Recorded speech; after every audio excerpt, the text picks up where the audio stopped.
I do want to start with Joey. Tell me about the favorite meeting, your favorite meeting that you've ever booked. Oof. Uh, for sure. So my favorite meeting, one that I still like walk through every new hire, as like one of the examples of being persistent is somebody who I got to agree to a meeting, but 3 months away, which is the classic, like they're agreeing to a meeting, but really it's still a timing objection, right? So he was like, I think it was January, um, and I was pretty new into the role, and he's like, yeah, let's meet in May. So I got something on the calendar for May.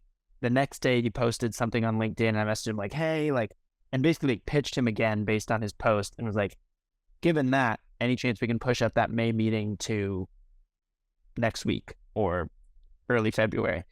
Um, and he was so mad, and he deleted the meeting. He was like, "This is completely like unprofessional. Like, I'm taking this off." Uh, and so I was like, "Okay, I'm so sorry. I did mess up."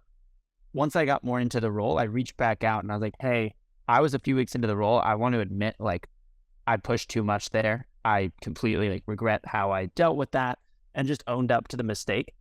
Um, and he was like, all right, like maybe we can get it back on. But then he stopped responding. I followed up with him like twice a week until May, until it was the week of our original meeting, which was now off the calendar. But I just had that date still. And like 2 days before, he finally accepted, and he was like, "Yeah, I'll like take that meeting on that day," and he did, and now they're a customer.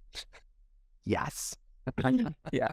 So that was one example where like I overstepped, like, and as an SDR, when you want to be really persistent, like you're going to make mistakes like that, and just no matter what SDR you are, you're going to piss off prospects. Sometimes you're just going to send one person one cold email and get a response like telling you that you're breaking violating a privacy law, or that person is in a fight with their significant other, or whatever it might be. Yeah. Um, so, it's going to happen. And really like how you deal with that rejection, how you deal with those mistakes is often what will define how you do in the role. So in that case, just being human and owning up to it and apologizing and then going back to doing my job got him to take a meeting and have legitimate interest. I don't want to if you don't want to dig into this, but I'm curious. You think you went too far by like trying to bump the meeting up? To me, that sounds like super strong SDR skill. That's got Yeah. director of sales development written all over it. uh, that's a good question. Whether I personally think I went too far. Well, I tell our SDRs the line of where you think you've been too persistent is a lot further than you think. So I will tell you if you are doing too much. And in 2 years of leading SDRs, I have never told somebody they were doing too much. So I think like if you are doing, and I have told people this follow up is not tactical or strategic or going to be interesting to this prospect. And like, that's where we adjust how they're approaching it. But I don't personally, I personally believe that the line of too much is a lot further than you would think, like in an SDR role. So short answer is no, I don't think I went too far, but that prospect did. And you kind of have to like go from there. I So 100% agree. I think that's where I wanted to go with this, because I think what you did was excellent. I didn't want anybody to walk away with the impression that, oh, he went too far by like trying to do this great thing. To your point, the line is always much, much farther than you really think it is. And if you do piss off a prospect, the way you handled that was perfect. Own up to it. Yes, you're right.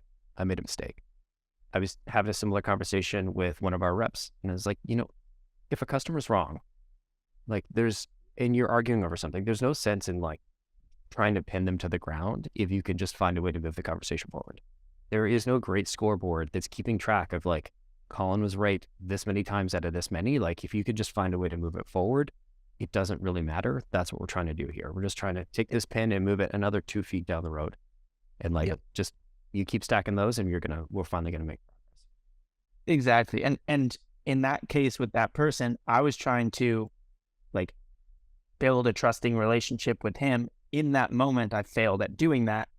Um, so a few weeks later, when I was like, oh, I was new in the role, I did look back and say, I probably would do that better now. So that's where I was like being definitely honest to myself. Like, I would do this differently now. Um, but you're going to piss off prospects, and there's nothing dishonest about meeting them at the fact that you pissed them off and apologizing for it, you know?